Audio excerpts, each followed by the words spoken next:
Welcome to வனதிஸ் kitchen. வாங்க இன்றைக்கி பருப்பு இல்லாமல் குயிக்காக ஒரு சாம்பார் ஒன்று செஞ்சு காட்டுறேன். ஒரு 3 ஸ்பூன் எண்ணெய் ஊற்றிருக்கேன். இந்த வெங்காயம் தக்காளி வதங்கணும். அதுக்கு எண்ணெய் கடுகு போட்டிருக்கேன். வெங்காயத்தை போட்டு வெங்காயம் 3 வெங்காயம் போட்டிருக்கேன். நீங்க எல்லாமே கட் பண்ணிக்கோங்க. இந்த மாதிரி பேச்சுலர்ஸ்க்குலாம் ரொம்ப ஈஸியாக பண்ணலாம் அந்த சாம்பார்.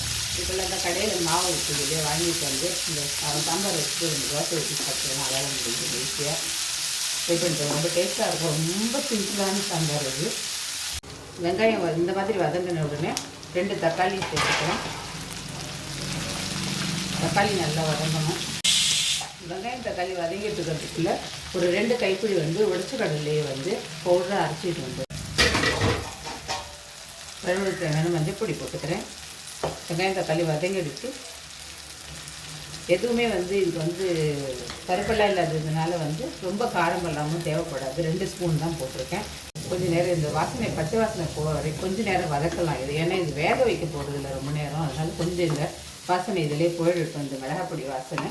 அதுக்குள்ளே அரைச்சிட்டு இந்த உடைச்ச கடலையை கரைச்சிட்டு வடிகட்டி எடுத்து வந்துடுறேன்.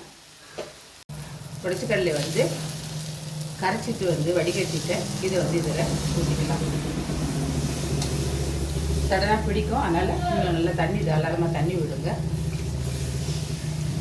2 கப்பு பொட்டுக்கடலை அரைச்சிட்டு ஒரு 4 கப்பு தண்ணி ஊற்றி கரைச்சிங்கன்னா தான் கரெக்டாக இருக்கும்.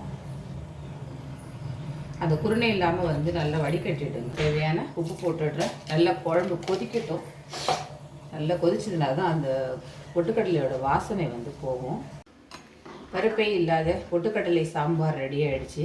இன்னும் டைம் ஆகும், இன்னுமே திக்காகும். நல்லா ஆனால் இந்த குழம்பு சூடாக இருக்கும்போது சாப்பிடுங்க. அப்போ தான் டேஸ்ட்டாக இருக்கும். சூடான இட்லி, சூடான இந்த பொட்டுக்கடலை சாம்பார் ஊற்றி நல்லா அருமையாக தோசையோட இட்லியோடு வச்சு சாப்பிட்டு பாருங்கள். பிடிச்சதுன்னா லைக் பண்ணுங்கள், ஷேர் பண்ணுங்கள், சப்ஸ்கிரைப் பண்ணுங்கள். நன்றி, வணக்கம்.